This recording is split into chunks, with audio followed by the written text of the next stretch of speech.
You see, I don't know how many people actually want that though. A lot of people doing semen retention so then they can chase the girl and catch her. See, they want to chase the girl and get them. They haven't transcended the female attention desire in themselves yet. So there's plenty of videos to go watch about that. It's cool. This channel's a little different.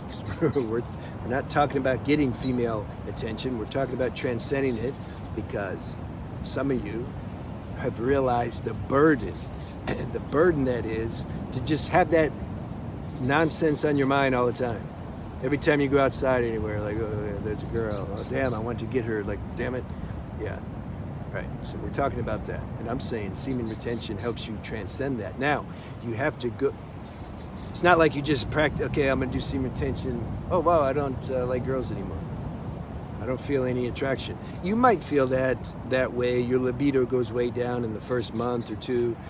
It's okay. Don't worry about it. Like, don't get so many comments. Like, I understand though. I understand the mind like takes your feeling and tells you you're gonna be like that forever.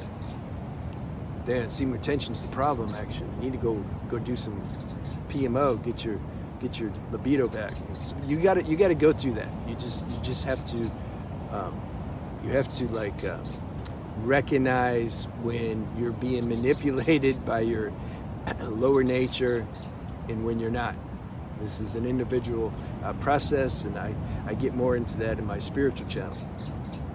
So you're gonna have to go through a season though. When I started doing semen retention, I liked the girls more. I still like them more. I like them a lot more. It's not personal though.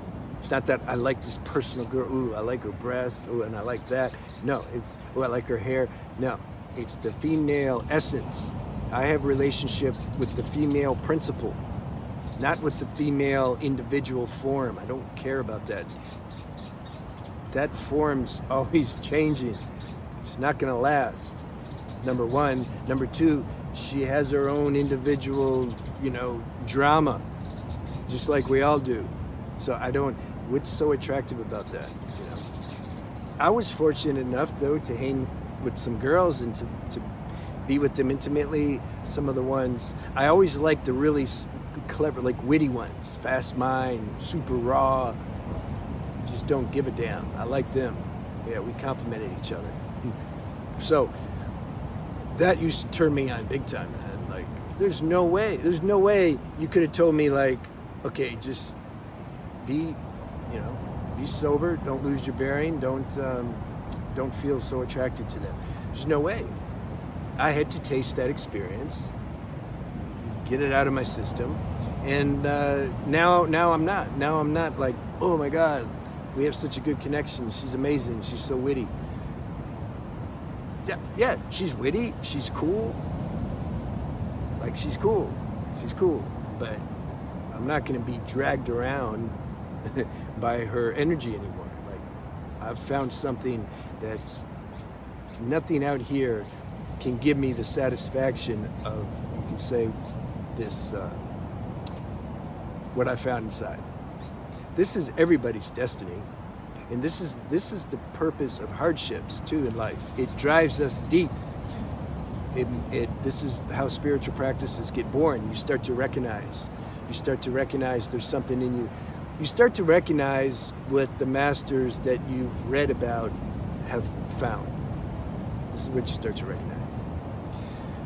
I noticed that my videos lately, they're all becoming more spiritual because I can't talk on the mundane level anymore, So they're all starting to become like my spiritual channel to a certain degree. I'm trying to remember, like, the audience here is not the same. So I'm trying to touch on practical things also. Trying. So the freedom that we experience when we're like not being a slave to this constant, compulsion to just be pulled in the direction of a girl, especially one we like. When you're free of that, This is the highest freedom. When you start to become free of that, that takes a lot of, and most don't become free of it. I'll say like that. So those that do, man, you got something. You got something. You got some inner power now. Now the rest of your life, the things that you need to maybe change and shape up, it just becomes easier. What did I want to say here? But this is the point. It can take, if it takes years, I made a video, sexual energy transmutation may take years. Yeah, to be, like, don't you know that? Do you think that you can just do this overnight or in a month or two?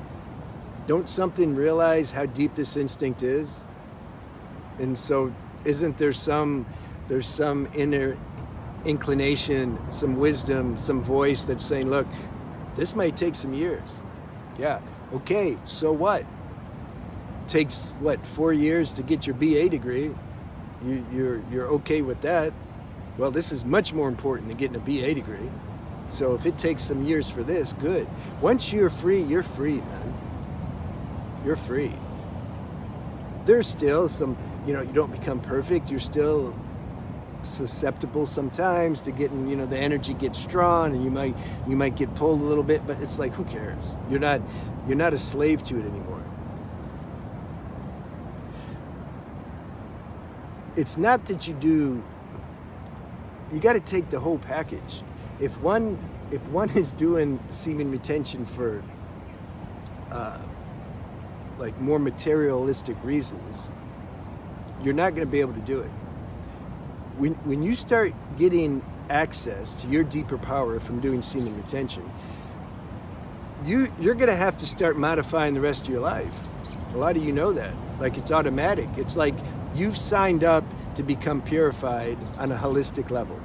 So now it's about like full spectrum change and liberation.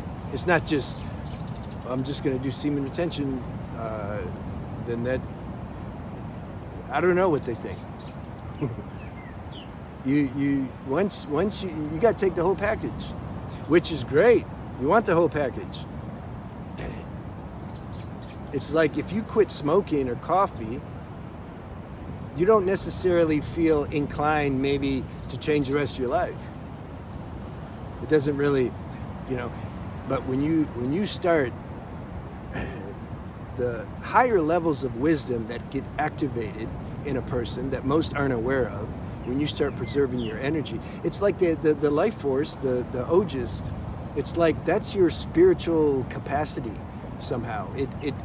That's what awakens your dormant knowledge and wisdom that most, they don't even know they have. This is why it's so important not to burn up your ojas via PMO. Once your wisdom gets activated, your perception is clear.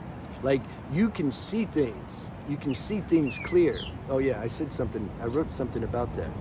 You can see, right, when you don't have this, look, when you're a slave to the female energy or a slave to PMO or lust, you can't see things clear. This is how guys get in trouble when they get with the wrong girl or they make decisions that can get them killed or put in jail or something. Why? Because it's the obsession and lust that's doing the looking. You understand?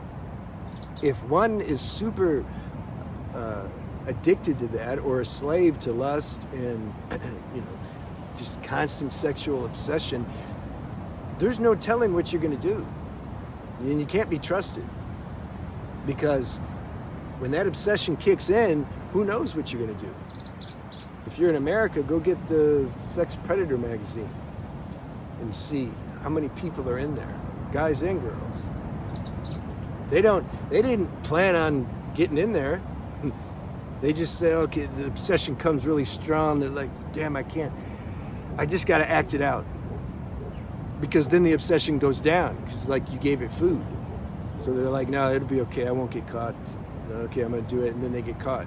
And then their whole life gets turned upside down. So when you're free of, this is the motivation to be free of lust and just obsession with the opposite sex, because then you have clear perceptions. Then you won't get in trouble. As long as we're a slave to our instincts and our emotions and our desires, we're not stable. So that's the inspiration I wanted to give today. And let me know if you had any questions. I'll see you.